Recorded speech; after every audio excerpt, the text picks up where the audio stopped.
Eto pa mga bossing ko yung yakap-yakap ni Jovelyn nung nahirapan na po siyang huminga.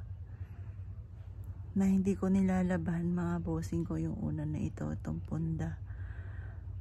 Tapos ito, ma-share ko lang mga bossing. Kami po ay nag-road trip sa may Cavite. Tapos nagdiretso po kami mga bossing ko ng Tagaytay kasi madilim po doon sa unang dinaanan namin. Yung may tunnel, madilim po siya, wala po siyang ilaw sa gabi. Ginabi na po kami. Kaya ginawa namin, umikot po kami na Sugbo hanggang Tagaytay. Tapos pagdating sa Tagaytay, kumain po kami doon sa Leslie Restaurant. Tapos ngayon, yung waiter po doon, 4 lang kasi kami. Si Joel, tapos si Justin, ako, tapos si Oli. Tapos ang binigay, 4 lang po kami. Ang binigay po niya ng waiter, 5. Kaya parang napaisip kami, kasama namin si Jovelyn. Binigyan pa siya ng isa pang mangkok. 5 po kami. Pati 5 rin yung kutsara.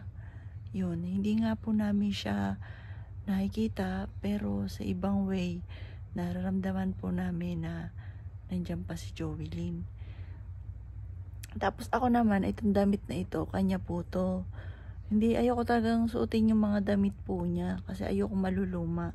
Ayoko ding gamitin yung mga lipstick niya, yung mga gamit po niya kasi baka maubos, baka maluma. Kasi yun na lang alaala ni Jovelyn. Tapos, ito po, pagtas ko po maligo, kumukuha na ako ng damit. Kasi magkabukod yung t-shirt sa mga short. Kumuha ako ng damit, kumuha ako ng short, bigla nalaglag itong t-shirt niya na hindi ko alam bakit. May t-shirt siya sa damitan ko. Kaya sabi ko, masuot na nga ito. Malamang nandito na naman si Jovelyn. Ang dami po niya mga paramdam na nandito lang po siya. Akalain niyo po nalaglag tong damit, ang binubungkal ko yung short. Pagkuha ko ng short, kukuha na ako ng nalaglag sa tabi ko tong damit niyang orange.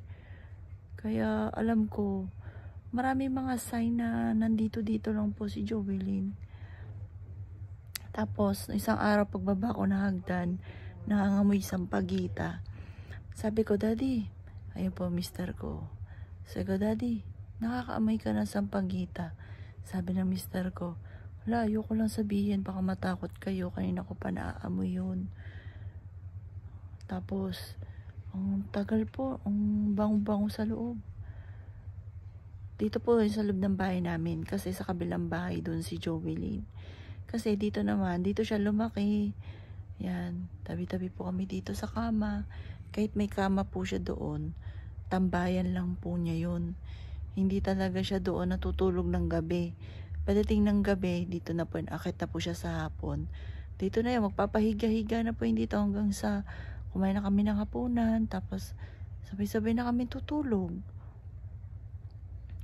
Tapos kanina, hindi na ako nakibo, naliligo ako. Parang ngayong araw, ang daming patotoo. Kaya parang nanghihina ako, parang sobra ko siya namimiss na naman. Nung naliligo po ako, parang may dumaan na anino doon sa may salamin. Hindi na ako nakipo. Kasi parang nasasanay din ako. Hindi ko siya nakikita, pero nagpaparamdam po siya. Na alam na parang, Mami, nandito lang ako. Ayun, si mister ko, gusto daw pumunta sa isang lugar, tapos sisigaw daw siya ng malakas. Ano ba, kinikim-kim ba ng lungkot? Ganon. Ako naman yung araw na ito, dahil parang feeling ko nandyan lang siya. Kaya, ayun, sakit, parang sumama ang pakiramdam ko. Parang miss ko yung anak ko.